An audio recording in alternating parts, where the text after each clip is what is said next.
后来政府发这个3倍券，咱开1000会当换到3000，已经真痛了。也毋过人彰化和美的乡亲愈好康，每一个人阁加发到600块的消费礼金。今仔日开始来发放，在地人拢讲，也是摕到现金，起码是较样。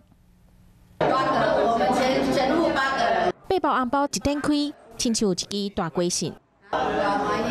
发钱哦！彰化和美进行经济发现金，只要是和美人，人人拢有份，一人600块。工作吼，发这现金较好用，为工作安尼较赢啦。来，3个。透早领订高所内底，就排足侪人的来领消费礼金。和美是全国第3大镇，拢总有32个里，9万外人。这摆拢总是开5400外万的预算，分6天才全部发了。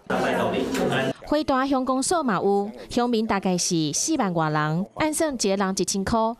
今年6月30日进前有号召伫咱花大，咱每一个人拢来发现金1000块。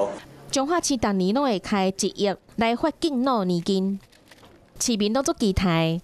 全国独一无二的6000块的敬老年金，已经花了1亿4500万。如果要再花这个纾困的这个 津贴的话，压力会很大。彰化市长讲，目前的预算也是以建设为主，进行消费现金，确定袂发落。